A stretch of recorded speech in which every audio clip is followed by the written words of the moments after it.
Halo semuanya, selamat malam. Assalamualaikum warahmatullahi wabarakatuh. Halo Ardin. Halo Mbak Hani. Iya, makasih banyak loh teman-teman yang udah sediain waktunya buat malam mingguan bareng sama Growth Loop ya, dan udah hadir on time juga. Mungkin teman-teman ada yang pertama kali join event Growth Loop nggak di sini? Mungkin ada yang baru pertama kali join event Growth Loop. Halo Kak Sarah, welcome.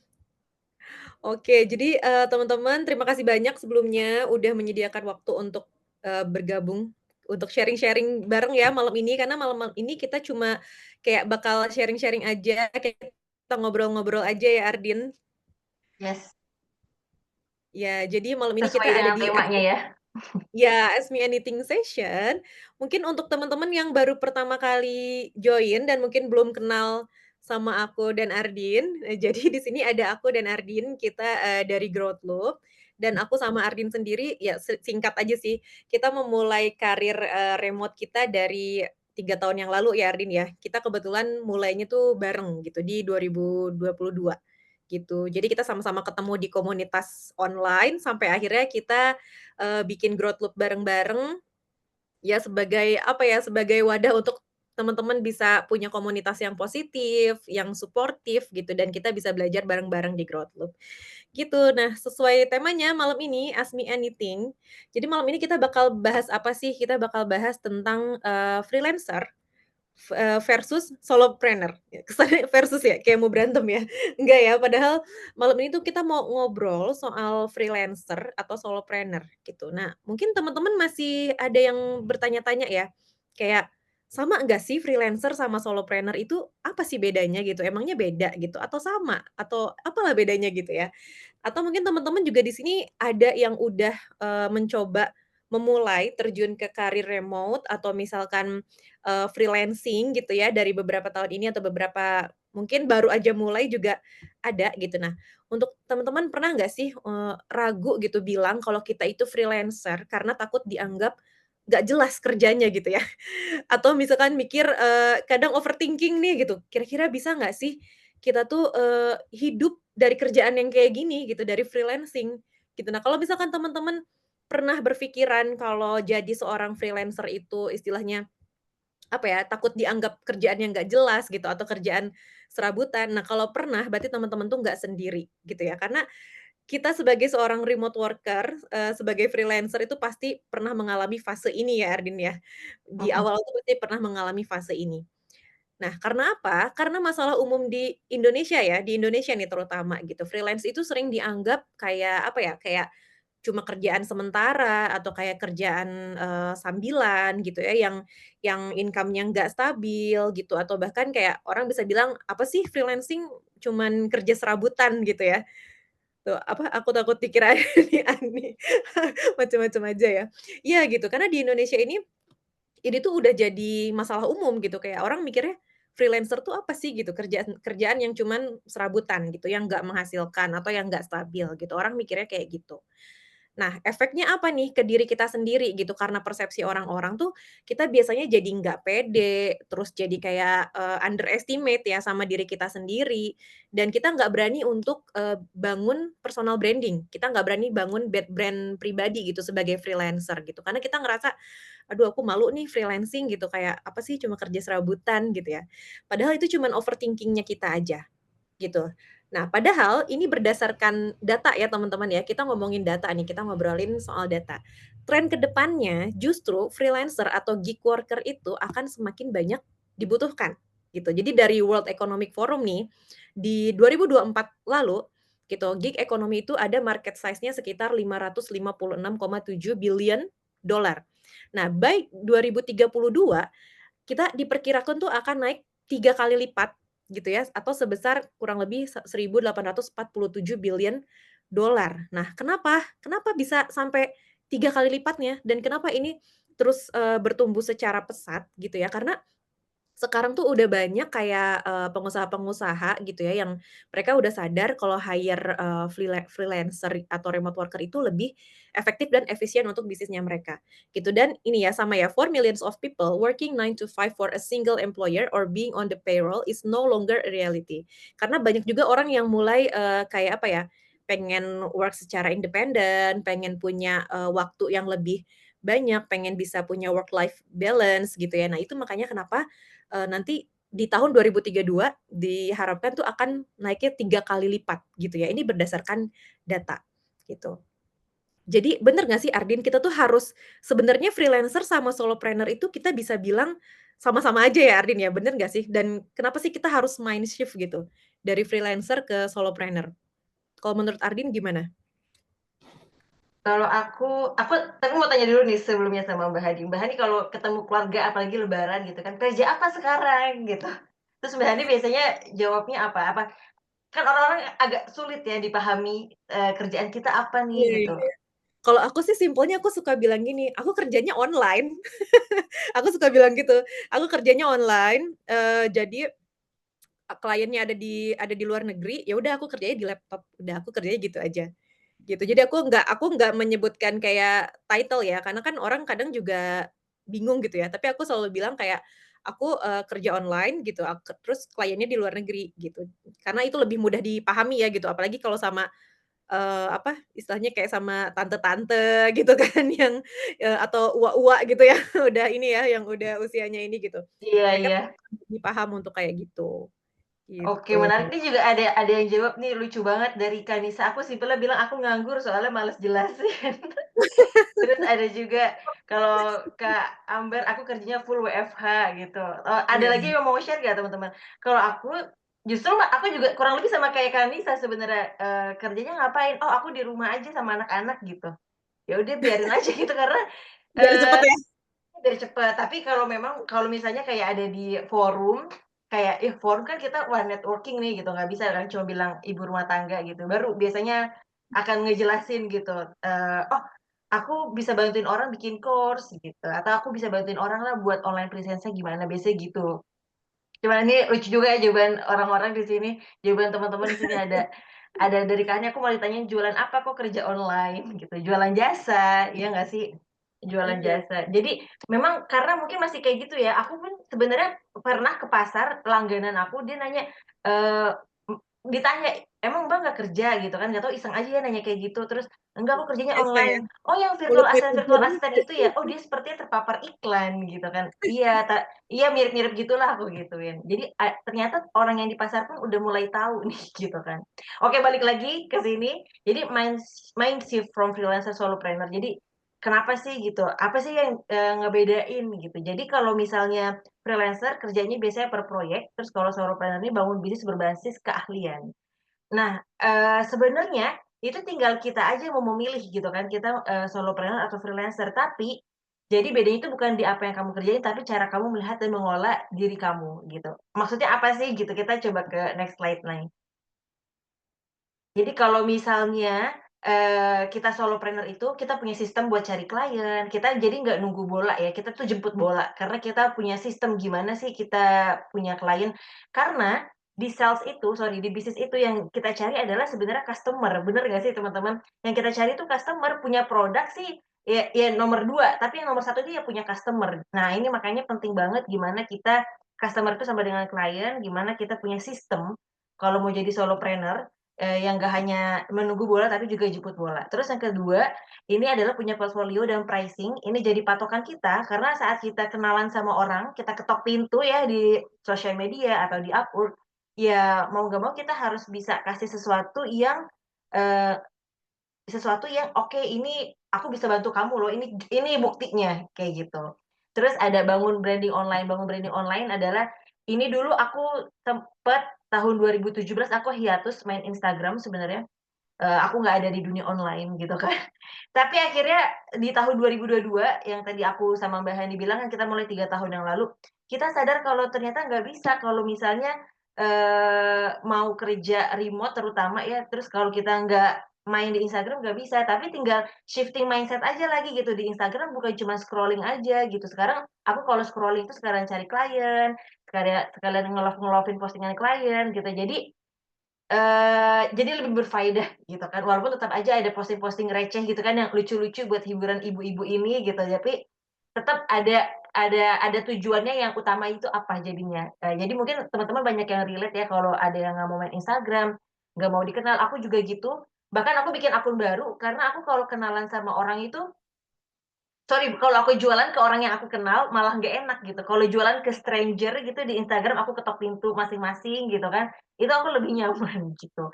Nah, jadi dengan sistem ini kamu tuh udah jalanin bisnis dan kamu adalah CEO-nya. Jadi solopreneur itu CEO of one, namanya solo entrepreneur. Jadi ya kita kerja sendiri, ngehadepin, klien sendiri, ada komplain juga kita yang hadepin, yang eksekusi juga kita, gitu. Oke, nah ini next-nya. Jadi, do and self-worth. Jadi kalau kamu terus bilang, freelancer, kerja serabutan, mindset-nya juga akan stuck di sana, bener nggak sih teman-teman? Jadi, kalau misalnya kita bilang solopreneur itu kan jadi doa ya gitu, walaupun mungkin saat ini kita freelance gitu, tapi aku selalu memanifesti diri aku adalah solopreneur solopreneur gitu. Aku di mana namanya, kalau di sosial media aku nggak pernah bilang aku freelance gitu. Teman-teman mungkin juga bisa lihat misalnya Instagram, LinkedIn aku sama Mbak Hani, kita nggak bilang freelance gitu, kita langsung aja nyebutnya course manager atau kita langsung aja sebutnya misalnya social media manager atau, website designer kayak gitu. Jadi karena kita menganggap diri kita itu solopreneur, karena itu juga jadi doa kan sebenarnya, karena apa yang kita ucapkan itu akhirnya akan terjadi gitu, bener nggak sih? Walaupun sekarang mungkin bukan solopreneur nih, karena sekarang aku sama Mbak Ani berdua nih jalanin bisnisnya gitu. Jadi apa tuh kalau berdua? Duetpreneur ya? Duo kan, Oh duo duo ya? pren Oke, bukan duet ya? Oke. Iya, jadi, oke sekarang aku adalah business owner gitu dan kita tuh jadi kalau nanti akan berhadapan sama calon klien pas lagi, misalnya discovery call atau interview pertama gitu ya, kita jadi lebih pede gitu. Oke, kita bawa value, kamu juga butuh kita, jadi kayak ngerasa apple to apple aja gitu dibandingkan kalau kita freelance kayak kita ngerasa, "Oke, gua harus ngikutin direction-nya dia," atau kayak gimana. Oke, next-nya, Mbak. Oke, sekarang ini. Jadi iya. ini speaker kita. Nah, apa, supaya lebih seru nih malam ini, kita juga punya, kedatangan 2 teman kita, 2 guest speaker malam ini. Jadi yang pertama ada Nesya, jadi Nesya ini, Nesya udah kerja full time di corporate sejak 2015, tapi mulai kerja remote dari 2016. Nah, ternyata lebih lebih senior nih daripada aku sama Ardin, kerja remote-nya udah duluan. Di saat aku sama Ardin belum mengenal dunia remote ya. Terus, sekarang masih kerja full time tapi handle 2 klien internasional secara remote gitu, dalam waktu yang bersamaan. Nah, mungkin, teman-teman yang di sini masih kerja full time nanti bisa ngobrol-ngobrol sama Nesya gimana caranya nge-manage waktu untuk tetap jadi full time worker dan, handle 2 klien juga gitu ya. Nah, nanti, setelah Nesa ada juga Rifka gitu. Rifka ini udah 2 tahun jadi remote worker dan Rifka ini ibu rumah tangga ya, teman-teman. Jadi sambil, ngurus anak-anak juga di rumah gitu dan handle total 9 klien. Jadi 1 klien Indonesia dan 8 klien internasional. Nah, nanti juga bisa ditanyain gimana caranya, handle klien sambil ngurusin anak-anak di rumah gitu ya, ngurusin, rumah tangga semuanya gitu dan sekarang handle 3 klien aktif ya. Oke, boleh dong say hi Nesya dan Rifka. Hai Nesya dan Rifka. Halo halo, Rizka, Nesya. Oh sebentar, aku jadiin ini ya, co-host sebentar. Halo, Di sini. Halo selamat semuanya, malam, malam Kak semua. Hani, Kak Ardin, teman-teman. Halo, selamat malam. Malam Nesa, Rifka apa kabar? Halo, alhamdulillah baik. Ini malam Minggu Sama. nggak kemana-mana nih? Enggak di rumah aja Oh, karena biasa ibu-ibu. kan demi growth lupaku. Demi Ya. growth lo ya, sampai nggak kemana-mana ya. Oke, Ardin boleh dilanjut. Oke, ini mungkin Nesa juga dari Nesa dulu kali ya. Nesa mau cerita nggak nih, saat ini servisnya apa sih gitu, ke klien Oke, sama kerjaannya iya ya, Pakai Mhm. servisnya dulu deh. Ceritaku lumayan panjang ini ya, tapi mungkin coba aku persingkat. Oke, kenalan dulu ya. Selamat malam semuanya, aku Nesa. Saat ini aku itu kerjanya full time di sebuah, shipping company, bidangnya bidangnya shipping. Aku tuh kerjanya jadi sales and marketing lah, jadi yang bagian jualan. Nah, mmm, si 2 klien internasional ini sebenarnya itu aku juga baru landing-nya itu di tahun ini. Jadi aku waktu tahun 2016 itu memang aku pernah, membantu satu klien dari Indonesia yang sebenarnya dia itu adalah temennya mamaku sendiri. Dia itu guru yoga, dia tuh pengen punya social presence gitu. Jadi dia tuh pengen punya Instagram, cuman karena dia umurnya udah agak senior, dia nggak ngerti gimana caranya, akhirnya mamaku nawarin, "Ini anakku bisa bantu nih, anakku bisa bantu, bikin Instagram kamu." Nah, pada tahun itu kan 2016 tuh kan sebenarnya Instagram belum terlalu kayak gimana banget gitu loh, belum sosial media itu belum terlalu yang, "Oh ternyata ini tuh bisa dibuat, jualan atau bisa kayak Mmm, apa sih, bisa bisa buat mem-branding diri. Jadi kan orang kan dulu taunya Instagram cuma buat posting-posting foto aja. Terus selain itu juga, pada tahun itu aku tuh nggak tahu yang namanya dunia virtual assistant. Aku cuman karena waktu itu aku nganggur, 2016 tuh aku nganggur, terus habis gitu kayak, mamaku nawarin gitu, "Ini mau nggak bantuin teman mama bikin, dibayar?"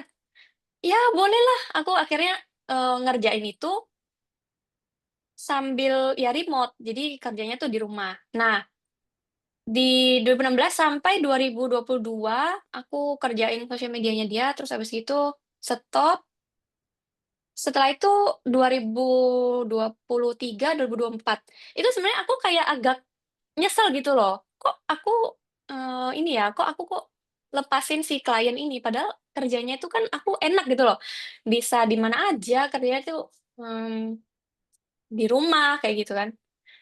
Terus, jadi dari 2023 2024 aku juga lumayan mencari, gimana caranya aku bisa kerja remote lagi, kerja yang kayak dulu lagi. Nah, itu baru muncul, mmm, ads-ads di Instagram yang ngomongin virtual assistant gitu. Oh, ternyata yang aku kerjain dulu itu mungkin ini kali ya namanya gitu, mungkin, namanya itu virtual assistant. Akhirnya aku mulai cari tahu tentang virtual assistant. Ya pada saat itu sebenarnya aku waktu pengen ngerjain ini lagi, ngerjain remote lagi, aku tuh sebenarnya tidak didukung, tidak di-support, karena ya itu tadi, kayak katanya Karin dan Kani, emang kerjanya apa, nggak jelas gitu loh. Cuman, ya aku bilang, "Pokoknya di tahun 2025 ini aku harus bisa dapet, eee, remote work lagi, gimana caranya?" Akhirnya ya itu, memang, balik lagi ke, apa sih, itu tadi, yang katanya Kak Hani dan Kardin, aku kayak harus mem-branding diri, aku nggak tahu sebelumnya soal itu. Jadi aku kayak waktu aku apply-apply kerja remote ini, itu aku masih kayak orang yang nge-apply-apply corporate, tahu nggak sih Kak, yang pakai CV, pakai, apa sih, motivational letter, kayak gitu. Jadi aku apply itu ya banyak banget dan nggak ada satupun yang, reply. Ya, Oh, aku bisa oke. membayangkan ya, maksudnya kayak itu waktu itu di platform LinkedIn. Jadi aku kayak cari di LinkedIn, "Oh, ini ada job remote." Pokoknya aku carinya itu di filter remote. Jadi semua semua apapun yang muncul remote notif itu aku apply. Dan karena tidak ada yang, kasih aku jawaban gitu ya, aku kayak mulai bertanya-tanya, "Ini aku yang salah atau kayak aku harus gimana ya?" Gitu. Nah, itu aku baru kayak waktu itu aku join kayak webinarnya Kak Hani, aku join, webinar Growth Loop juga yang free, udah itu, eee, waktu itu yang Karin share soal Upwork. Nah, dari Mmm, situ aku, oh ternyata ya memang kita nggak bisa ya, menyamakan seperti dulu gitu loh. Memang harus, ya itu tadi mindset-nya harus diubah, akhirnya aku mulai mem-branding diri. aku ngikutin waktu itu, dan dari aku ikutin, sarannya Kak Ardin yang di webinar Upwork, itu aku dapat discovery call. Udah dari Oh. situ aku kayak, "Oke, aku harus join Growthful." Kayak gitu. Oke, dapat discovery call ya. Oke, jadi Mhm, menarik ya. Berarti Nesa corporate-nya, di bidang sales, tapi mhm. untuk, ke kliennya sama bidangnya? Nah untuk kliennya aku akhirnya mem-branding diri aku waktu itu ya social media manager lah. Oh, oke. Mhm, Jadi mungkin buat teman-teman nih yang punya pengalaman kayak Nesa saat ini gitu, punya, full time di corporate, terus masih mau coba-coba bukan masih mau coba-coba, mau coba-coba dunia, tentang di digital gitu ya, mau berubah ke remote, itu bisa nih kayak Nesa berarti gitu ya. Tapi tetap memang berarti harus punya, nambah skill lah istilahnya gitu ya, Nesa ya? yes, betul betul, itu betul Oke. banget. Sekarang sekarang mungkin Rifka juga nih mau cerita gitu kan, tadi kan punya 9 klien, terus 2 tahun gitu kan, selama 2 tahun punya 9 klien. Nah, Rifka juga boleh cerita sedikit nggak Rifka itu servisnya apa? Terus selama 2 tahun ini, pernah nggak ada jeda, misalnya ada 1 bulan, 2 bulan nggak ada klien gitu? Karena kan tadi ya, orang-orang anggapnya misalnya serabutan atau, kalau nanti kliennya udahan gimana gitu. Ada nggak sih Rifka kayak kekhawatiran itu gitu atau gimana? Silakan Rifka. Oke. Iya, jadi kalau, tadi tuh pertanyaannya ini apa, selama 2 tahun ini ya, jadi, selama 2 tahun ini kan aku kerja sama 9 mungkin 10 klien ya, kemarin kayaknya salah yang klien Indonesia ada 2 lupa, ya itu, dan alhamdulillah sih nggak pernah sampai benar-benar kosong gitu, pasti ada aja ada kerjaan meskipun aku nggak apply-apply lewat Upwork, aku full lewat Instagram. Eee, tapi karena mostly kebanyakan klienku itu, muslim ya maksudnya. Jadi biasanya mereka itu take a break, ketika Ramadan sama Idul Fitri gitu. Nah, ketika Ramadan sama Idul Fitri itu tapi masih ada klien yang Indonesia, dari Indonesia itu yang dia masih running gitu, meskipun paling ya libur lebaran aja, tapi kalau bulan puasa masih masih jalan kayak gitu. Jadi, mungkin pinter-pinternya kita aja cari klien dari berbagai, apa ya, mungkin dari berbagai, entah itu bidang bisnis atau apa yang kita jadi ketika dia ada yang klien A misalnya kosong, klien B masih jalan, kayak gitu. Terus kalau aku sih karena aku sendiri juga ibu rumah tangga dan aku juga ini kan karena buat tambahan ya, jadi aku sendiri memang dan karena sehari-hari udah sibuk sama anak-anak gitu kan, jadi aku sendiri nggak mau terlalu, ngoyo, aku, slow aja gitu. Jadi kalau ada klien yang lagi agak jeda gitu, lagi jeda mungkin dia tetap klien aku, tapi mungkin kerjaannya lagi berkurang gitu kan, karena dianya lagi break dulu gitu. Aku sih paling, apa ya, ngambil waktu untuk belajar gitu, upgrade skill lagi gitu. Karena kan emang kalau ibu-ibu mungkin ada di sini ada yang ibu-ibu, waktu tuh tiap hari berharga banget gitu ya, apa namanya, tiap hari tuh bisa belajar sejam, 2 jam aja udah lumayan gitu.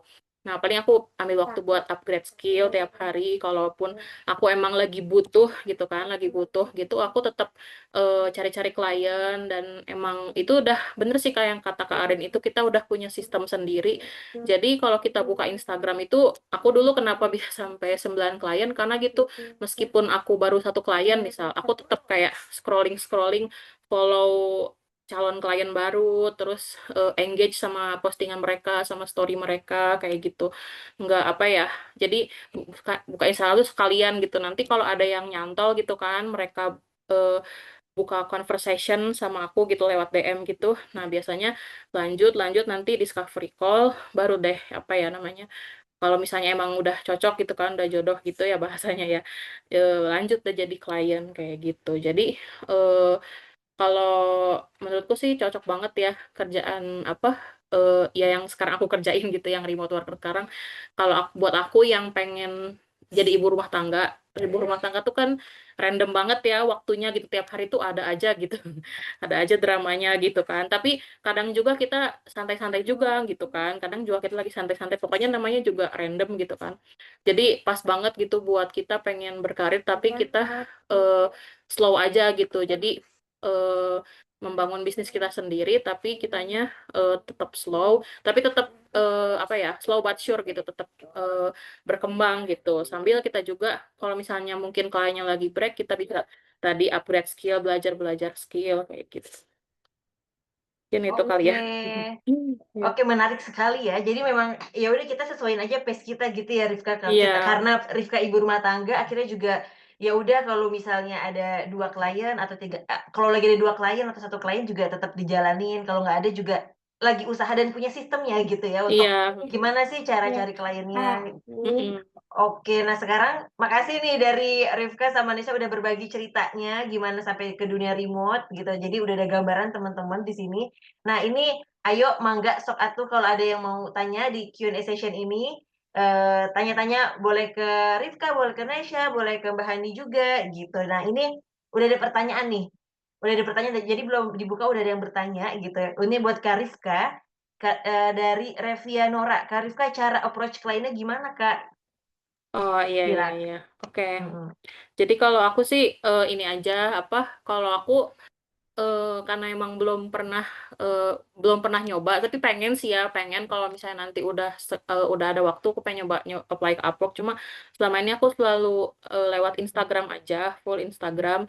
Jadi pertama kita patenin dulu profil IG kita gitu kan, apa namanya. Terus jadi orang tuh pas misalnya ada yang tertarik sama profil IG kita, pastiin kita tuh udah jelas gitu namanya, terus servisnya apa, terus juga eh oh ya servisku kemarin tuh sosial admin sama sosial media manager pas pertama. Kalau sekarang karena udah ikut growth loop, jadi aku tambah menjadi course management ya, course manager ya, online course manager kayak gitu.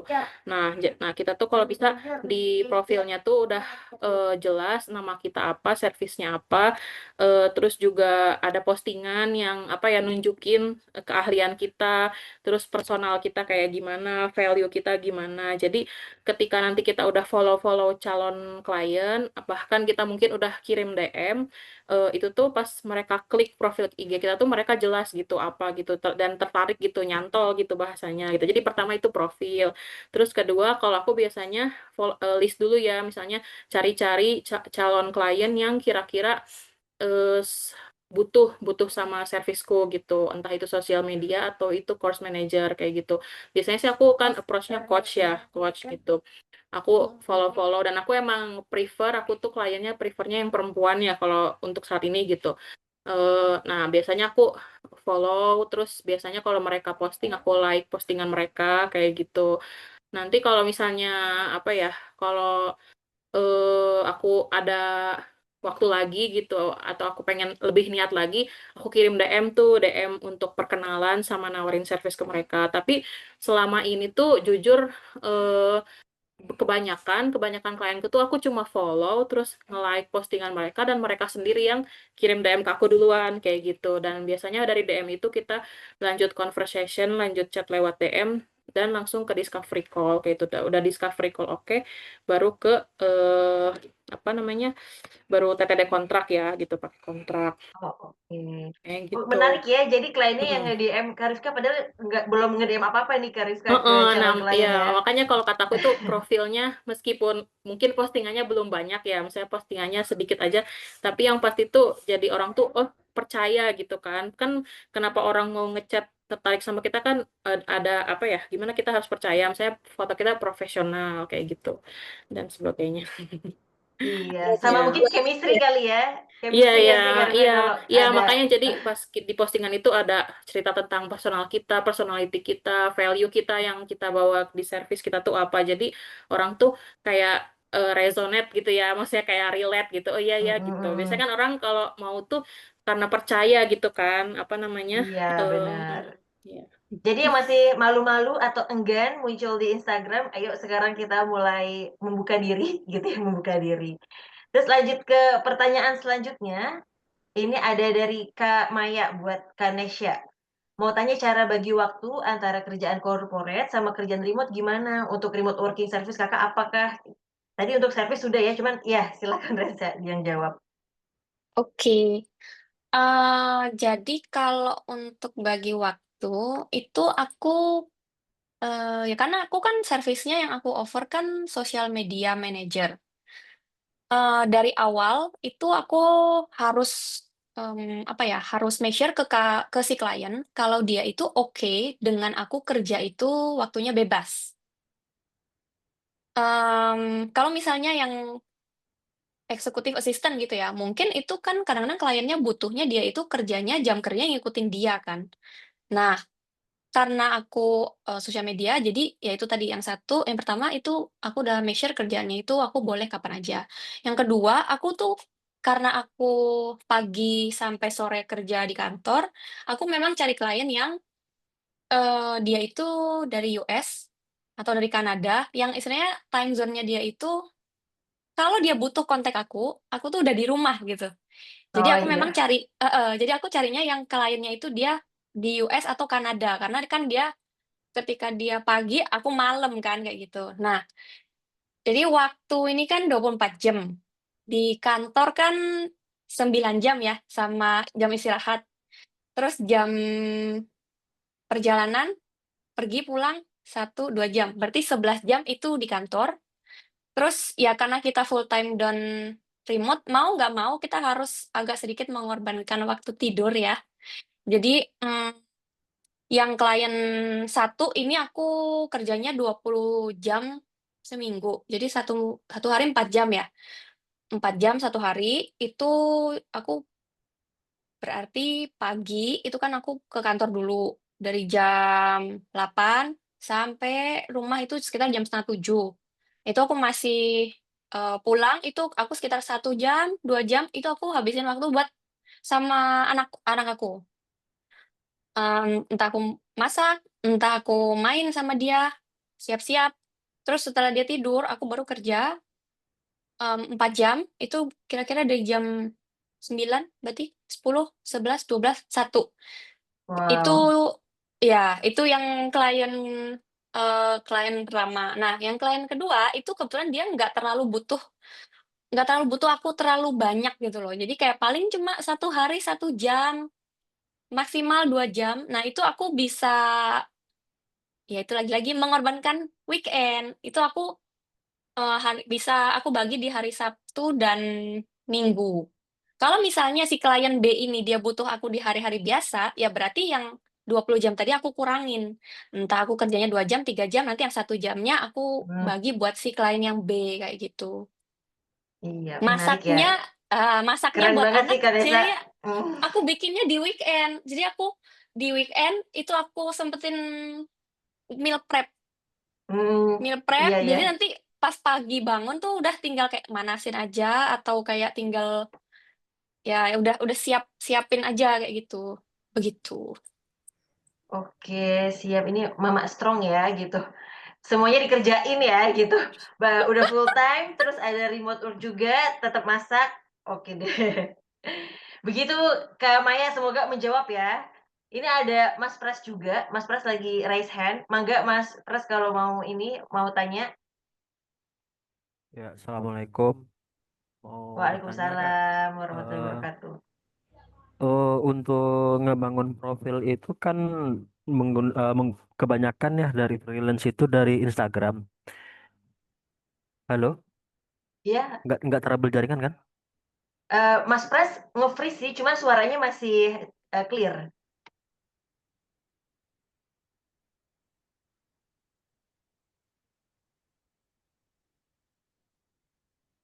Nah, sekarang suaranya nggak ada nih, Mas. Oke. Mau bertanya, Kak. Eh, kabarnya ke depannya kan bakal banyak yang aturan-aturan baru terkait media sosial gitu. Terus ada ke depannya untuk kedepannya hanya cuma satu orang itu satu akun. Nah, gimana tuh kalau semisal kita pengen bangun Instagram pakai second account tuh udah nggak bisa lagi. Mhm mhm. Apa kita bisa fokus dengan akun utama kita gitu untuk kedepannya gimana gitu. Itu dulu sih. Oke. Ini ini dari aku ngejawab nggak apa ya, Mas Pras? Mungkin kalau memang Iya, ada akhirnya diterapkan kebijakan ini, satu akun, satu orang satu akun, ini Menurut aku sebenarnya sudah terjadi di LinkedIn gitu kan. Di LinkedIn itu satu orang cuma bisa satu. Karena kalau misalnya ada 2 akun berarti ke-ban gitu dan selama ini berjalan dengan baik gitu ya Mas Pras, kayak kita masih bisa kok gitu berhubungan sosial gitu, tapi juga tetap jualan servis. Itu kalau LinkedIn, tapi kalau nanti memang terjadi di Instagram, nanti kita juga harus lihat lagi nih Mas Pras menurut saya gitu, sepertinya akan ada pembeda untuk bisnis dan untuk personal gitu kan. Kalau memang untuk ada bisnis, berarti di situ akan ada kebijakan mungkin harus punya legalitas, perusahaan, terus kalau untuk yang personal berarti pakai KTP kayak gitu kan. Kalau menurut saya tetap bisa jalan aja, kalau nanti pun memang, misalnya kalau harus bikin entitas perusahaan modalnya mahal gitu, ya udah kita berarti harus mengorbankan nih, gitu kan. Kita mengorbankan akun personal kita ya berarti untuk jualan, gitu. Sama kayak kalau Kanesa tadi cerita ada pengorbanan waktu, kalau kita ada pengorbanan akun personal kita bisa buat jualan gitu. Jadi kita hentikan dulu aktivitas personalnya, dan sebenarnya tetap bisa beraktivitas personal gitu, kayak aku sama Mbak Hani juga suka DM-DM-an juga, maksudnya dalam hal personal ya, gitu kan. Jadi menurut aku sih nggak harusnya bukan menjadi sebuah sebuah challenge, tapi memang kita harus mensiasatinya gimana, gitu sih Mas Pras. Semoga Iya. menjawab ya Mas, atau Mbak Hani mau tambahan? Iya, dan lagi kan memang di Instagram itu kan kita memang untuk personal branding ya. Jadi ya memang kita tetap bisa jadi diri kita sendiri aja gitu. Cuman bedanya kalau untuk istilahnya kalau untuk personal branding tuh ya kita lebih ke bisa ke kayak showcase skills kita apa, kayak gitu. Terus kayak keseharian kita gimana, kan itu sebenarnya masih bisa kita posting gitu. Jadi nggak membatasi ya gitu. Walaupun itu misalkan Instagram untuk, bisnis atau misalkan untuk, apa, cari klien, ya justru klien itu kan dia akan berinteraksi dengan kayak yang tadi Rifka bilang ya, klien itu akan berinteraksi dengan orang yang real gitu, dengan, real person gitu, bukan fake person gitu. Jadi ya kita tetap jadi diri kita sendiri aja gitu, cuman bedanya adalah konten-kontennya ya kita pakai untuk konten-konten yang, edukatif atau misalkan yang bener-bener kita bisa showcase, ini loh kita bisa skills ini, segala macam, kayak gitu. Jadi nggak akan jadi hambatan ya sebetulnya. Gitu Mas Iya Pras. Mana nih Mas Prasnya? iya, semoga Mudah-mudahan menjawab ya Mas Pras. ya menjawab. Ada lagi nih dari Nisa nih, Ardin, Oke, dari Nisa di chat nih. Kak, boleh iya. dijelasin lagi soal OCM course-nya, prospek ke depannya gimana? Karena aku masih maju mundur mau ikut course-nya. Ini pertanyaannya buat siapa nih? Buat mentornya atau buat students-nya? Mungkin kita nanya sama students-nya aja ya. Maksudnya, pengalamannya Syah sendiri sama Rifka nih, gimana nih di OCM ini kayak gimana? Nanti aku sama Ardin bisa nambahin. Rifka dulu deh boleh? Oke, ya. Jadi kan sebelum aku ikut Growth Loop itu kan aku udah jadi VA ya, jadi VA. Nah, dengan service admin sama social media manager fokusnya ke situ. Terus ketika ada Growth Loop, launching, aku tertarik ikut soalnya memang kebetulan klienku kan kebanyakan coach ya, dan mereka tuh, membangun course apa, jadi gimana ya, asalnya kan coaching-nya one on one. Nah, biasanya dari one on one itu kalau dia pengen scale up bisnisnya biasanya, dia pengen bikin course kayak gitu. Dan course itu kan kalau biasanya kan butuh platform, terus butuh otomasi gitu ya, apa sih kita setting setting platformnya gimana, terus bantu apa ya, bantu dia untuk, nyelesain course materialnya gimana, terus juga, nanti kalau misalnya dia pengen apa, kliennya ini pengen ngundang peserta course-nya ini atau apa ya, kliennya dia, student course-nya ini gimana caranya lewat lewat apa ya, lewat funnel apa gitu, lewat jalur apa gitu. Nah, itu kan banyak banget tuh kerjaannya. Aku juga pernah kan gitu dikasih apa, tugas email marketing gitu dan kalau kita cari-cari di YouTube gitu kan, misalnya di YouTube bisa kita dapat informasi, cuma kan kayak, eee, random aja gitu kan, maksudnya apa sih, nggak bisa kita harus, mengumpulkan itu jadi satu gitu sama otak kita sendiri gitu. Nah akhirnya, kalau pas udah ada Growth Game ini aku langsung, oh langsung tertarik karena emang pas banget gitu, sesuai banget, apa ya, linear banget dengan kerjaanku yang di VA sama klien-klienku dan emang aku, apa ya, pas habis dari Growth Loop ini aku belum belum apa ya, belum cari klien untuk benar-benar jadi OCM, tapi aku praktikin skill yang dari Growth Loop ini untuk klien-klienku yang aku jadi VA sekarang gitu. Karena emang ada yang minta gitu, dia mau ngadain webinar buat launching course-nya gitu kan. Ada juga dia mau apa ya, ya itu sih pokoknya itu, mau automasi gitu kan, kalau webinar gitu kan butuh otomasi ya, butuh dikirim email, kayak teman-teman kan pas mau ikutan yang di Growth Loop ini kan atau webinar di Growth Loop kan pasti ini ya, dapet link emailnya itu kan ada cara-caranya. Nah, itu aku belajarnya dari situ, kayak gitu. Jadi bisa ke pas klien nanya, "Kamu bisa nggak?" "Aku bisa," gitu. Jadi dia nggak perlu hire orang baru lagi gitu buat setup kayak gitu-gitu, yang tentang course itu, kayak gitu. Jadi bisa naikin rate ya, karena kita Iya, bisa match. bisa naikin rate atau ya naikin rate atau nggak naikin waktu kerjaan kita kan, daripada dikasih ke orang kan. Kayak Ya, gitu. intinya menambah cuan ya. Iya, Oke, iya. itu kalau dari Rifka. Kalau misalkan dari Nesya gimana nih? Nesya kan aku dengernya aja tadi kayak, ya ampun udah sampai tidur jam 1, udah kerja pula gitu kan, udah ngerjain klien, kok masih masih kepikiran untuk ngambil course lagi, untuk belajar lagi gitu. Padahal Nesa sendiri kan background-nya di ini ya, DKV ya, background, kuliahnya gitu. Nah kan berarti kan udah harusnya kalau untuk soal desain udah oke banget nih gitu. Kok kok ada keinginan untuk, ya udah deh aku mau ikut course ini gitu? Mmm, eee, ya ini sebenarnya ini adalah first course aku di ya selama hidup aku. Maksudnya aku tuh memang background-nya DKV, tapi DKV itu kan desain grafis ya. Jadi kalau ngomongin prinsipal desain, teori gitu, ya aku paham gitu, aku ngerti banget. Tapi, mmm kalau sudah ngomongin website atau apa ya, sesuatu yang teknikal tuh aku sebenarnya anti sekali. Itu tuh sesuatu yang menurutku tuh kayak menyeramkan gitu loh. Duh, coding, programming, itu angka-angka aku nggak paham. Aku kan mikirnya gitu. Terus kebetulan si klien pertama yang aku dapat itu adalah seorang coach. Jadi waktu itu memang awalnya, eee, yang dia butuhkan itu sebenarnya service untuk sosial media, tapi dia tuh nanya, "Kamu bisa nggak bikinin landing page?" Oh, bukan nanya lagi sih, dia sebenarnya tuh dia lebih kayak minta malahan, "Aku mau dalam 1 bulan, itu aku udah punya landing page," kayak gitu. Wah, itu aku kayak, Iya. Nesa masih course ya, ya waktu itu?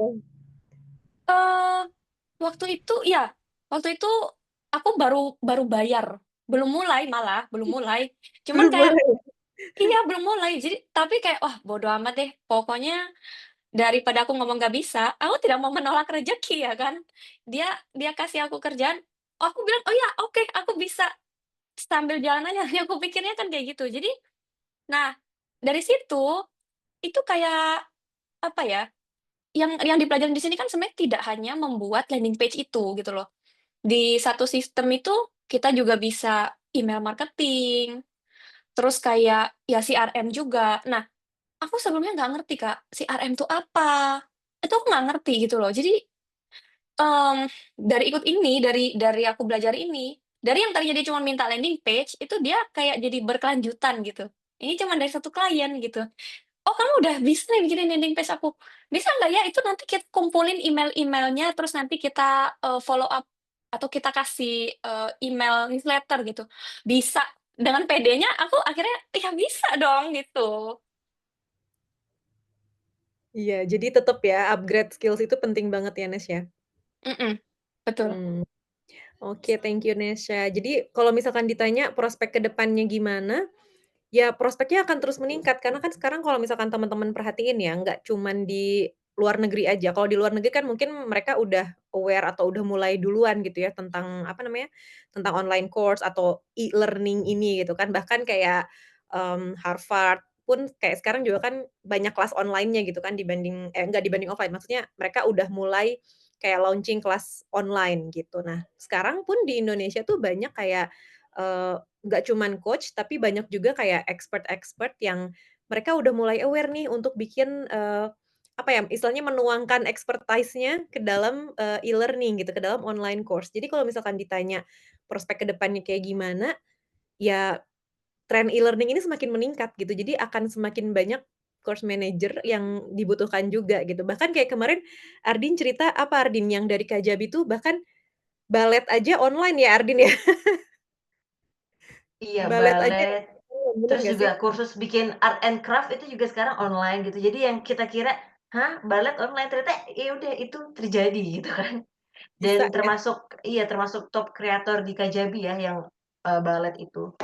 Jadi memang, tinggi banget opportunity-nya gitu dan skill set-nya yang ada itu bisa kepakai kalau nanti sekarang mungkin kayak Rifka sama Nesya itu kan approach ke klien, tapi nanti bisa juga ke perusahaan sebenarnya skill set-nya ini gitu ya makanya tergantung preferensinya teman-teman, preferensinya, lebih suka ke perusahaan atau lebih suka ke individual atau solopreneur juga gitu sih. Aku mau Yes, tambahin boleh nggak, Kak? Boleh boleh dong. dong. Jadi, ini tuh karena sudah terjun di dunia remote gitu ya. Maksudnya kan kita jadinya di Instagram kita follow-follow-in calon klien lah ya. Itu mungkin kalau di Indonesia, yang namanya coach atau mentor atau instructor itu sebenarnya belum terlalu apa ya, booming kali ya. Jadi, cuman kalau di luar negeri, bahkan sesimpel dia itu punya, apa ya, perjalanan hidup gitu ya. "Aduh, aku dulu tuh pernah trauma masa kecil." Selalu dia itu berobat ke, seorang psikolog dan akhirnya dia sembuh. Akhirnya dia itu ending-nya dia jadi coach-nya gitu. Dan itu tuh aku menemukan banyak sekali yang akhirnya, ya itu tadi, jadinya dia tuh menjual kelas gitu loh. Nah, itu kan itu kalau kita yang kerjain satu orang kan nggak mungkin ya segitu banyak, beneran loh, banyak banget. Iya, bener bener. Jadi berbekal pengalaman kalau di luar itu mereka udah bisa buka kelas gitu ya istilahnya ya? Berbekal Iya, dan pengalaman. maksudnya kalau kalau di Indonesia mungkin itu belum terlalu familiar, belum terlalu Mhm, umum. Jadi kayak istilahnya, kalau yang di Indonesia tuh kayak jadi coach atau mentor itu perlu belajar yang lama Sertifikasi gitu. banget atau kayak sertifikasi, terus kayak, "Oh, oke, financial coach." Tapi kalau di luar negeri itu bahkan ada yang seksualitas coach, terus kayak ya maksudnya kayak ya itu tuh beneran beneran banyak gitu loh. Jadi itu calon kliennya tuh banyak banget. Iya, dan bahkan kalau di Indonesia banyak yang belum aware tuh justru malah jadi peluang juga nggak sih buat kita? Kayak kita bisa approach, kita bisa tawarin, bisa loh ini expertise-nya dijadiin online course atau e-learning," gitu. Jadi kalau misalkan kita ngomongin opportunities tuh masih luas banget gitu ya ladangnya, masih ijo banget. Oke, dari Kak Nila nih ada lagi, Kak Nesya, kalau kita dapat remote worker untuk kelola medsos dari awal seperti Instagram, apa sih yang Kak Nesya lakukan?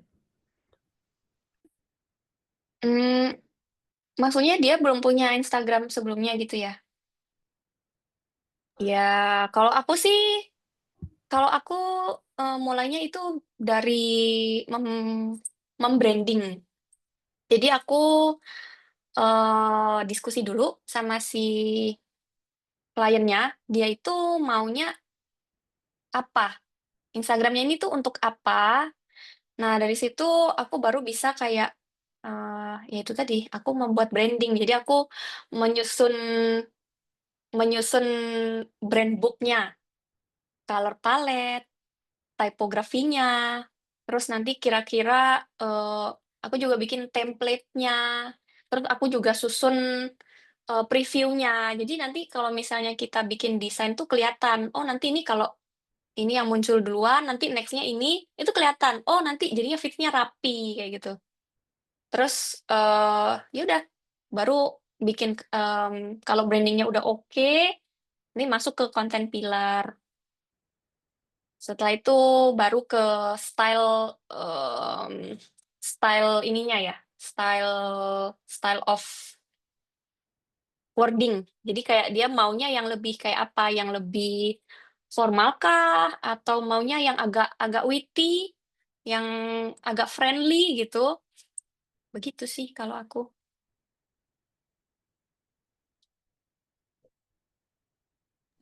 Oke, mudah-mudahan, menjawab ya, tadi dari siapa? Dari Kak Nila. Terus di GL ada challenge buat outreach dan engage. Iya bener, jadi kalau misalkan di Growth Loop itu kita memang ada challenge gitu, jadi kita cari kliennya bareng-bareng, gitu ya. Terus dari Kamaya Karifka boleh share job detail untuk course manager seperti apa? Mungkin aku nambahin sedikit aja ya.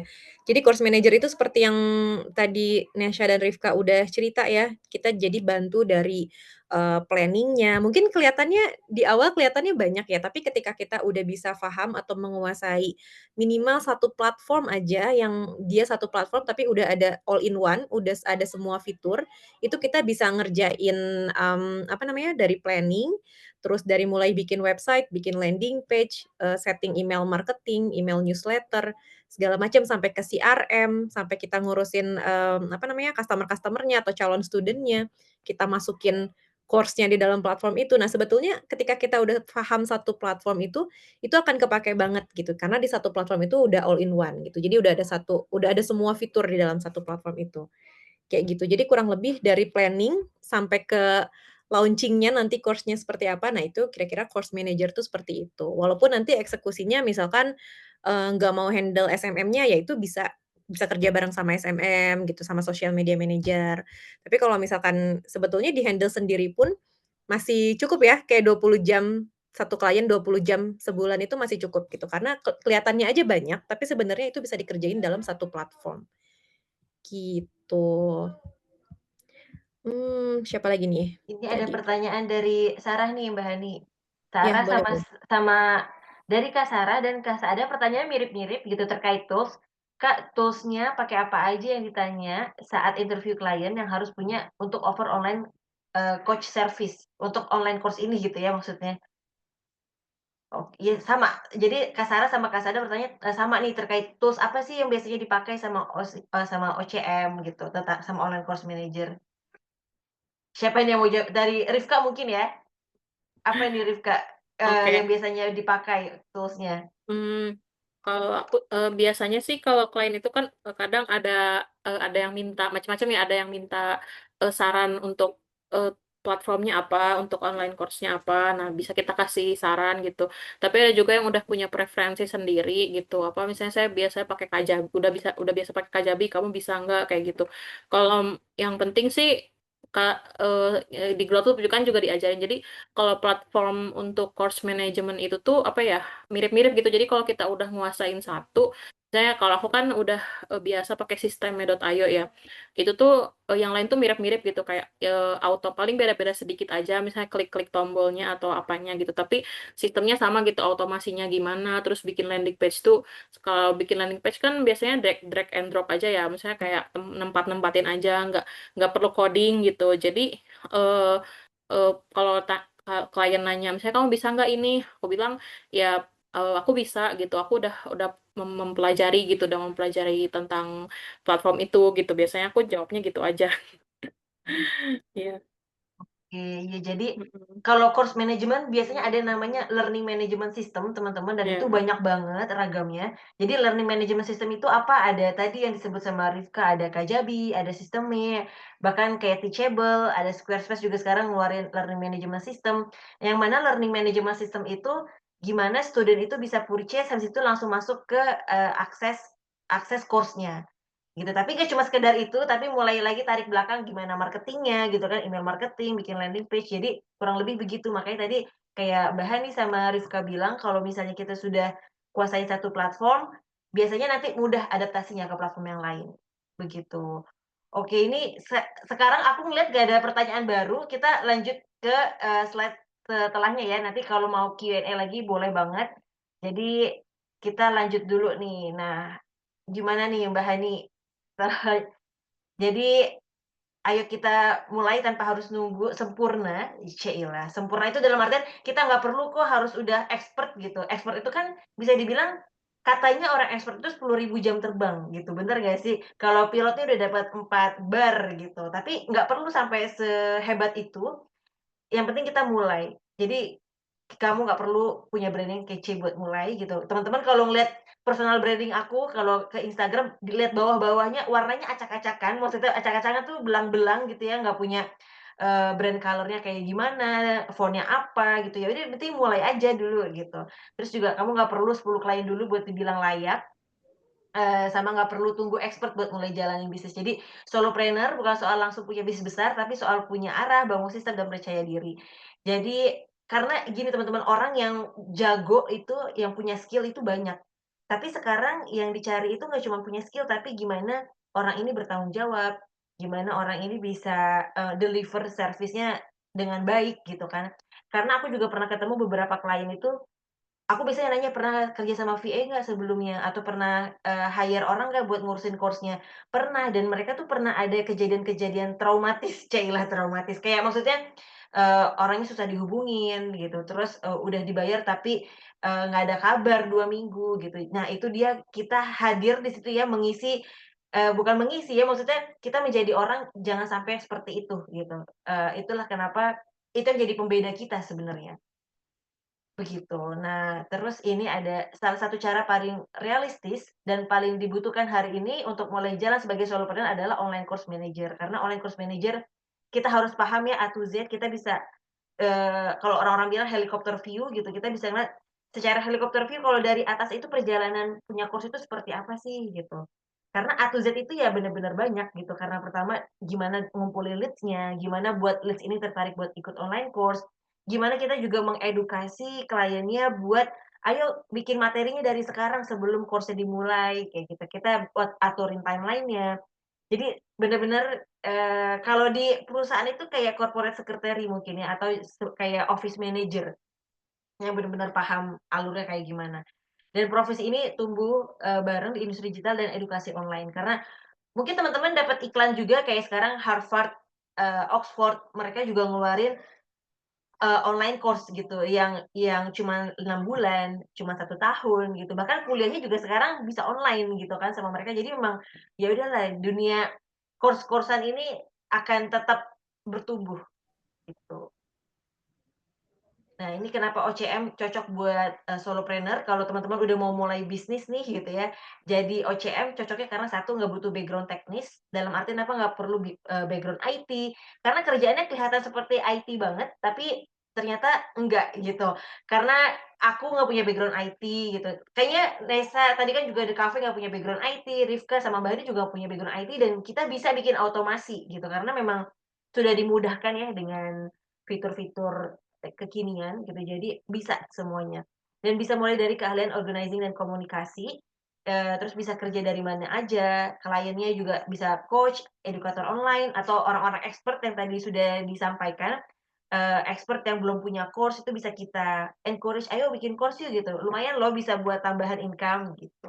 Terus kamu bisa set rate, pilih klien yang bangun. Jadi kita bisa set rate sendiri nih kalau kira-kira, oh si klien nawar harga 2 juta gitu, kita nggak mau, ya udah nggak apa-apa gitu, itu keputusan kita gitu kan. Tapi kalau 2 juta oke oke kita bantu, kayak gitu. Terus dan jadi kita juga bisa bangun sistem kerja sendiri. Kayak tadi kalau Nesa cerita, kalau kliennya mau sama Nesa, dengan pertimbangan kerjanya suka-sukanya Nesa jam berapa aja gitu. Enak banget nggak kayak gitu ke klien? Jadi maksudnya bisa, kita nggak mesti selalu ngikutin klien itu gimana, mungkin kita harus nemu win-win solution-nya nih, kalau klien maunya selesai segini, kitanya juga harus berkorban waktu malam atau bahkan waktu weekend, begitu. Nah ini turn course management into profit. Nah ini gimana nih Mbak Hani biar jadi profitnya tuh seperti apa nih? Iya, seperti yang tadi kita udah bilang ya, kita udah sampein, berkali-kali kalau misalkan tren e-learning ini semakin meningkat gitu. Walaupun sebetulnya, ketika teman-teman belajar skills course management ini ya sebetulnya output-nya teman-teman nggak harus selalu jadi online course manager gitu. Karena kan banyak yang berpikiran, "Ah, enggak, aku kayaknya belum tertarik deh untuk, jadi VA atau misalkan jadi remote worker yang kliennya adalah coach atau misalkan, ngurusin course gitu, aku kayaknya belum interest deh. Nah, padahal semua skills yang dipelajari di course management ini bisa teman-teman pakai apapun niche-nya, bener nggak Ardin gitu. Jadi teman-teman tuh nggak harus, selalu kerja sama coach, nggak harus selalu kerja sama, mungkin edukator-edukator gitu. Jadi semua skills yang di sini tuh bisa dipakai bahkan kalau misalkan teman-teman mau bikin bisnis sendiri, gitu ya. Nah, kebetulan juga di Growth Loop pun gitu ya, student-student yang kemarin, join di batch 1, di batch 2, bahkan ada yang mereka aplikasikan skills-nya untuk bikin bisnisnya sendiri gitu. Teman-teman ada juga yang udah mulai bikin, online course-nya gitu ya. Ada beberapa students di Growth Loop yang ya mereka pakai skills-nya untuk bikin bisnisnya sendiri gitu. Jadi nggak harus selalu, output-nya jadi online course manager atau branding-nya nanti harus selalu online course manager gitu ya. Itu kembali lagi ke pilihan teman-teman. Jadi kita bisa bilang the demand for online course managers is skyrocketing. Kita bisa jadi become the expert creators need gitu ya. Jadi kita bisa orang yang dicari nih untuk, sama para kreator gitu. Kita bisa cari, find and attract high paying clients, kita bisa mastering the best tools and strategies, kita juga bisa, get exclusive templates and mentorship gitu. Karena komunitas yang ada di Growth Loop ini mungkin, teman-teman yang belum join bisa lihat ya di kolom chat dari tadi ini yang heboh-heboh ini semua ada alumni-alumni dari batch 1 dan batch 2 karena kita tuh komunitasnya rame banget. Kayaknya kalau misalkan sehari nggak ada yang bersuara tuh langsung dicariin ya, "Kemana ini kok hari ini sepi banget?" Gitu. Jadi emang komunitasnya seru banget bahkan, setelah course-nya selesai ya. Oke boleh next Ardin. Iya, di aku belum berubah Ardin slide-nya. Iya, udah ya Oke. dia. Iya, oke jadi, di Growth Loop sendiri, kita ada 2 package sebenarnya. Yang pertama adalah Course Manager Accelerator, di mana teman-teman akan belajar skills-nya dari A sampai Z, gitu ya, dari mulai planning sampai nanti akhirnya launching course itu gimana, dan bahkan belajar client acquisition-nya gitu. Gimana sih cara cari klien gitu, kayak tadi Rifka dapat klien di Instagram gitu ya, Ardin dapat klien di LinkedIn, Nessa dapat di Upwork, aku juga dari Instagram. Nah, itu kita akan belajar di client acquisition. Dan, yang kedua ada Course Manager Accelerator bundling gitu. Kita bundling sama ads, kenapa? Karena kebetulan nih dari Growth Loop sendiri kita ada, apa ya, berpartnership gitu ya sama platform lain yang di mana mereka kliennya bahkan mintanya sampai, ini ya, sampai total service lah istilahnya gitu, sampai, running ads juga gitu. Nah, makanya kenapa kita buat di sini dengan, bundling ads, karena kita maunya menyiapkan teman-teman supaya, udah siap gitu. Walaupun nanti misalkan bukan teman-teman yang eksekusi gitu untuk, running ads-nya, tapi tetap minimal teman-teman udah tahu, "Oh ternyata gini caranya, gini basic-nya." Jadi teman-teman udah tahu dan bisa istilahnya walaupun nantinya mau delegate gitu ya, mau, punya tim, ya minimal kita udah tahu caranya gimana, gitu. Oke lanjut. Nah, ini, detailnya di package yang akselerator, jadi teman-teman akan belajar tadi kan banyak yang tanya ya, di course-nya belajar apa aja sih gitu. Nah, ini aku udah breakdown di sini, di package akselerator ini kita akan belajar course planning dan operation, yang di mana dalamnya kita ada course planning, kita ada, platform setup, terus bikin landing page, bikin automasi gitu, sampai ke troubleshooting-nya seperti apa. Kemudian kita juga belajar launch and promote the course, jadi nggak cuman planning-nya aja, tapi gimana cara launching-nya, gimana marketing-nya, gimana bikin, lead magnet ya, gimana caranya ngumpulin orang supaya tertarik sama course-nya, terus ada community building juga, ada launch and campaign timeline, itu kita belajar juga di package yang akselerator.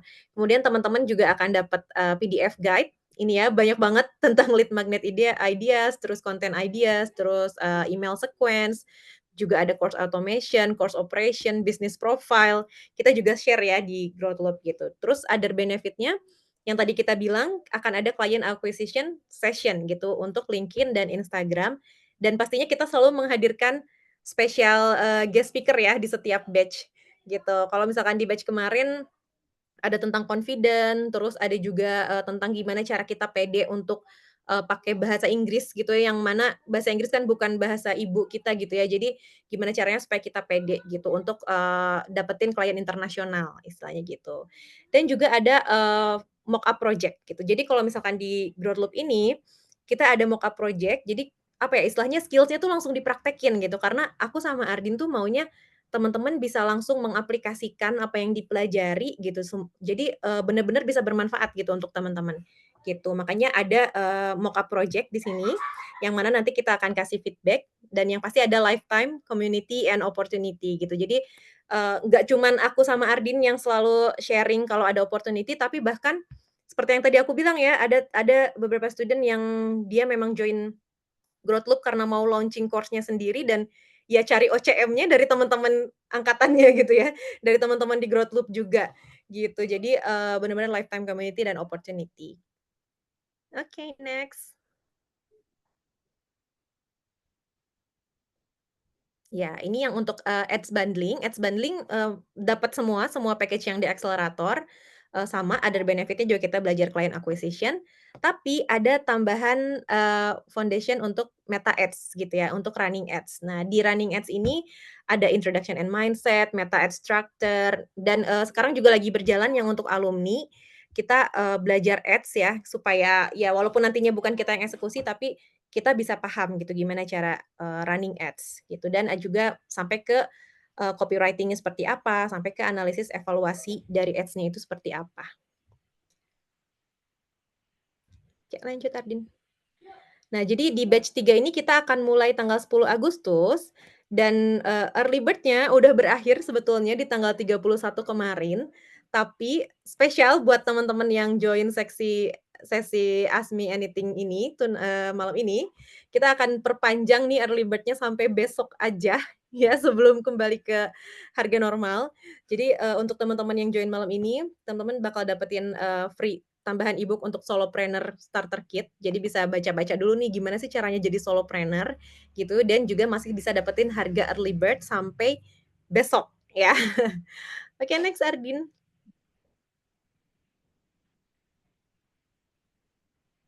Oke, jadi, harga early bird-nya masih yang ini ya, untuk yang package, akselerator di 1.299 dan yang ads bundling di 1.850.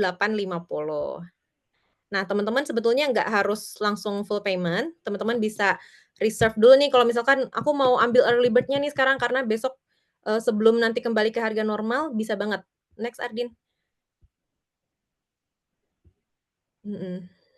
Nah, jadi bisa book your seat with only 500K gitu ya, dan teman-teman udah otomatis langsung dapetin, PDF guide-nya dengan total value-nya 750.000 dan semuanya free untuk teman-teman. Nah, kalau misalkan teman-teman pay in full nih, langsung full payment, nanti teman-teman otomatis dapetin, PDF guide plus bonus material tentang how to get client on Upwork. Ya, kayak tadi yang Nesa bilang ya, Nesa ngikutin kemarin Upwork Challenge, ngikutin apa kata Ardin ya, karena aku nggak cari klien di Upwork. Dia praktekin langsung dan alhamdulillah langsung dapat discovery call ya, Nes, ya, dan, deal ya sama kliennya. Oke, next.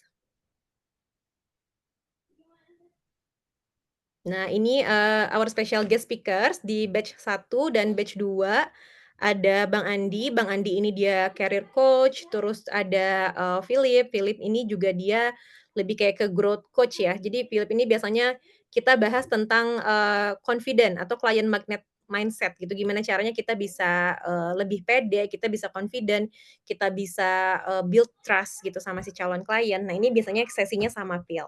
Terus kemarin juga ada, Mathis, ada Coach Mathis. Coach Mathis ini dia English coach, tapi dia lebih ngajarin ke, communication skills gitu, gimana caranya supaya kita bisa berkomunikasi dengan baik dengan calon klien gitu ya, walaupun bahasa Inggris itu bukan bahasa, native-nya kita, gitu. Jadi ini guest speaker kita kemarin, bisa siapa aja nanti di batch 3 mungkin ada guest speaker yang baru gitu ya, kita juga belum tahu dan nggak akan kita announce sekarang. Tapi di batch 1, di batch 2 ini guest speakers kita kemarin. Oke, next Ardin. Nah, jadi teman-teman, seperti yang tadi Ardin udah bilang ya, kamu nggak harus nunggu expert buat mulai, karena sama aku pun, sama Ardin, sama Nesha, sama Rifka di sini semua, teman-teman Growth Loop semua di sini, kita semua bukan expert awalnya, tapi apa, tapi kita mau belajar gitu. Kadang yang kita butuh tuh cuman satu langkah ke depan gitu, pede dulu nih, ambil action dulu gitu. Dan jadi OCM ini bisa jadi langkah awal kamu untuk jadi solopreneur gitu. Yuk mulai dari sekarang dan gabung dengan Growth Loop Club. Ayo siapa yang fotonya ada di sini? Yang fotonya ada di sini ya, ini pas, graduation kita kemarin ya, batch 2 gitu. Kita, belum sempet nih ngadain offline gathering, mungkin ke depannya kita juga akan ngadain offline gathering, kita pengen ketemu langsung face to face sama teman-teman Growth Loop Club. Segera direncanakan ya Ibu community manager. Iya, di sini ada Nurina juga nih, Nurina ini community manager-nya di Growth Loop, gitu. Nah, mungkin dari Nesa sama Rifka mau cerita nih, sedikit aja nih sebelum kita tutup. Nah, komunitasnya Growth Loop ini gimana sih menurut Nesa dan Rifka? Nesa dulu boleh. Oke. Aduh, aku ini salah satu yang aku sangat bersyukur banget ya, join di Growth Loop. Itu aku nggak nyangka kalau komunitasnya sepositif itu dan nggak ada yang saling sikut-sikutan gitu loh. Kayak kita tuh sama-sama loh nyari klien yang sama gitu ya istilahnya. Tapi nggak ada yang, wah ini klienku atau ini gimana, nggak. Tapi malah kita tuh saling support. Ada yang nggak ngerti apa, dibantuin. Sampai bela-belain bikin Zoom meeting juga khusus untuk jelasin ke temen-temennya yang lain gitu. Jadi kayak ya ini benar-benar ya sesuatu yang tidak tidak bisa dibayar ya kan. Ya aku senang banget sih. Iya, thank you Nesa, bener ya teman-teman di Growth Loop tuh alhamdulillah semua suportif, bener ya, nggak ada istilah sikut-sikutan kayak di dunia corporate ya. Kita bareng-bareng sama-sama, karena memang juga ladangnya kan masih luas banget gitu. Kalau Rifka gimana Rifka? Menurut Rifka? Iya. Iya, aku amazing banget di grup itu, apa ya, ramai banget grupnya. Terus juga ya kita jadi saling menyemangati juga gitu kan. Apalagi waktu kemarin aku masih kelasnya masih jalan ya. Itu kan kita sama-sama apa tugasnya belum beres gitu ya. Dan kita tuh banyak yang apa sih, maksudnya belum terbiasa. Terus kita saling ya ada yang Zoom meeting bareng biar ngerjain PR bareng, ngerjain tugas bareng. Terus juga ada yang saling nanya juga ini gimana ya caranya gitu. Jadi kalau teman-teman apa ya mau terjun ke dunia online course manager terus takut apa ya misalnya takut bagian nanti ya gimana ya kalau aku mau mulai tapi nanti bingung ini bingung itu nanti kalau misalnya takut gak ngerti takut bingung mau nanya siapa itu tuh tenang aja karena kita ketika gabung Growth Club itu kita udah otomatis ke join community-nya dan di mana itu tuh udah pasti banyak banget yang bersedia saling bantu gitu. Jadi kalau misalnya tiba-tiba kita misalnya lagi ngurus automasi course gitu kan atau lagi bikin landing page terus tiba-tiba ada yang salah apa gimana atau kita nggak ngerti gitu tuh bisa langsung tanya dulu gimana ini ada yang nggak ngerti atau ada yang apa ini gimana ya caranya ya gitu kan saling sharing ilmu gitu ya jadi aku juga ngerasa aman sih gitu apa misalnya ada permintaan dari klien yang berkaitan dengan course manager terus harus dan itu pun nggak terbatas course manager ya misalnya hal lain yang mungkin online apa ya online work apa sih remote work yang berkaitan dengan remote work kita bisa saling tanya gitu jadi kita ngerasa aman lah gitu kayak ibaratnya kayak ada backupan gitu ada backupan yang bisa buat ditanyain kapan dan diminta tolongin kapan aja kayak gitu. Bener, karena ini ya, biasanya tuh kalau kita jalan sendiri tuh lebih ya itu tadi, kadang kita ngerasa sendiri, kadang kita banyak, overthinking-nya gitu kan. Terus kadang kayak, aduh, ya kayak kurang semangat aja gitu. Tapi kalau kita punya komunitas yang positif dan suportif itu kesannya kayak, ya kita punya tempat buat bertanya gitu, kita punya tempat untuk kembali, cailah, punya tempat buat kembali. Karena apa ya, karena di Growth Loop ini ramenya tuh nggak seminggu sekali teman-teman, jadi bener-bener setiap hari tuh kayaknya kalau nggak ngobrol tuh ini ya, kurang ya, ada yang kurang ya. Perlu cowok kita kata Nurina. Ya di batch 3 ini ada Mas Mas Pras ya, Mas Ahmad yang udah join batch 3 nih. Kayaknya nanti bakal banyak diserbu nih Mas Pras di batch 3. Oke Ardin, mungkin dari Ardin ada tambahan? Kalau dari aku semua sudah terangkum ya gitu, terangkum di slide-slide ini. Jadi teman-teman yang mau ikutan, ini menurut aku support system itu penting banget ya, support system itu dalam artian karena aku sendiri kalau kerja kan sendiri ya. kalau kerja sendiri dan kalau bingung tuh nanyanya sama Mbak Hani biasanya gitu kan, ada teman ngobrol. Nah, apalagi kalau ada community gitu, itu lebih enak lagi. Jadi kalau ada bingung bisa tanya di sana dan karena semuanya open ya menurut aku kayak, kita juga bisa bahas apa aja gitu karena ya saking terbukanya mungkin ya teman-teman sempat bahas yang lainnya juga, nggak mesti terkait remote job gitu. Jadi itu penting untuk remote itu punya support system itu sih. Yes, betul betul. Karena kita kerja di rumah, terus kita, nggak bersosialisasi sama orang setiap hari gitu, makanya punya komunitas tuh penting banget sih, gitu. Oke deh, teman-teman, untuk Kak Arin dan Kak Hani boleh share IG atau LinkedIn-nya, boleh dong. Ardin bisa di-type untuk IG-nya, Bisa sebentar ya, atau bisa lihat di layar sini, oh nggak ada ya? Nggak bisa ya? Kalau LinkedIn aku kayaknya nggak bisa buka-buka ini soalnya layarnya. Jadi nama aja, kayaknya namanya mungkin nggak banyak gitu kan, Ardin Makarim. ini ya, saudaranya siapa, Makarim. Iya, aku nggak mau Bikin sombong ya, expose di situ ya gitu, takut banyak yang minta kupon diskon. kupon Gojek. Kalau aku ada hubungan memang sama Nadine Makarim. Aku pelanggan setia Gojek. Oh, Iya ya. Oke, komunitas buat tetap waras, iya bener. Jadi kalau punya komunitas tuh istilahnya kita punya temen ini ya, punya partner ngobrol, gitu. Jadi insya Allah seru banget sih di komunitas Growth Loop ini, karena kayaknya nggak ada capeknya gitu teman-temannya setiap hari tuh heboh terus ya. Iya, dan yang pasti kita ada share ilmu juga ya, setiap setiap seminggu sekali sih kita rencananya, gitu. Oke deh, teman-teman dari Nesa sama Rifka, ada yang mau ditambahin lagi? Sebagai mungkin penutupan dari Nesha, boleh? Kalau dari aku, mulai aja dulu. Tadi soalnya ada yang bilang, takutnya nggak ada waktu kalau ikut kelasnya. Mhm. Aku kemarin ikut Growth Loop sambil full time dan sambil remote, tapi projekku selesai gitu loh. Jadi nggak ada excuse. Itu cuman excuse aja, itu dari diri kita sendiri sih, mau apa enggak gitu. Iya, Yes, benar. Make iya bener, time iya buat bener mulai dulu aja karena apa ya, dunia online apa remote work itu kan sangatlah dinamis ya, bisa berubah kapan aja. Jadi kita tuh harus apa ya, ya tetap upgrade skill dan mulai dari sekarang gitu karena kadang kita mungkin apa ya, kerjaan yang misalnya kayak jadi online course manager gitu kan, kadang kita ngeliat kerjaannya kayak aduh susah banget gitu kan. Itu tuh karena kita belum terbiasa aja gitu. Kayak aku juga kemarin bikin landing page, bikin apa tuh, aduh kayak beban banget gitu kan. Tapi ya sekarang aku udah biasa aja gitu. Kemarin juga diminta klien juga aku udah biasa aja ngerjainnya cepet gitu. Cuma paling 2 jam 3 jam lah kalau agak mikirnya lama gitu ya.